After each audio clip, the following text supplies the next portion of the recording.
প্রিয় দর্শক শ্রোতা, আমাদের নিয়মিত আসরের ধূমকেতু সাংস্কৃতিক একাডেমির প্রত্যেকটা আসরে যিনি থাকেন আমাদের অধ্যাপক হুমায়ুন কবির স্যার, তার স্বরচিত কবিতা আমরা এখন শুনব।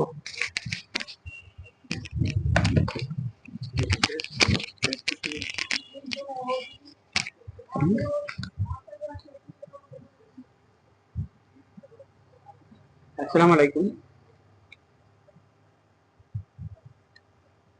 আজকের কবিতাটা একটা করুণ মানসিকতা থেকে লেখা। 1928 সালের মে মাসে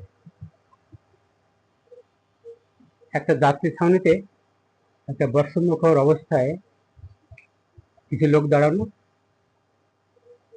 এক কোনায় খালি গায়ে বাচ্চা সহ মা অপেক্ষমান।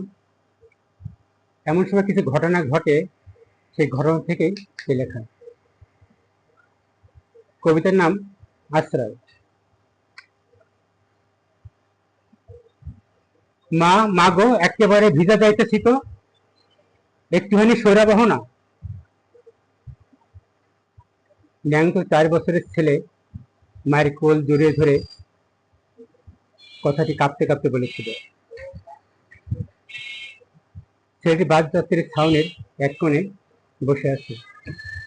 প্রবল বৃষ্টির ধারা যেন তার উদাম শরীরে ফুল ফুটাচ্ছে। দূর হ মর যাইয়া, ঠাটা পড়া মর। মায়ের কোলের জোর ধাক্কায় ছেলেটি বৃষ্টির মধ্যে ছিটকে পড়ল। অকস্মাৎ মেঘের বিকট আওয়াজ, মা! ছেলেটি চিৎকার করে ধরাশায়ী হল। বাজান বাজান! মা দৌড়ে ছেলের মাথা কোলে তুলে নিল। সমস্ত শরীর অনড়, বরফের মতো ঠান্ডা। ছেলেটির মাথা মায়ের কোল থেকে কাত হয়ে পড়ল। ছেলের মাথা মা বুকে জড়িয়ে ধরে, আমি সত্যি করে কই নাই বাজান, আমি সত্যি করে কই নাই আমি। মায়ের চিৎকারে বৃষ্টির শব্দ কানে পাচ্ছে না।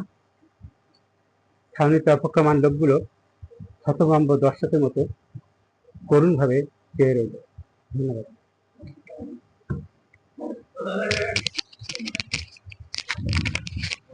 ধন্যবাদ স্যারকে। অত্যন্ত চমৎকার যে কবিতার বাস্তব নিরীক্ষে কবিতাটি রচনা।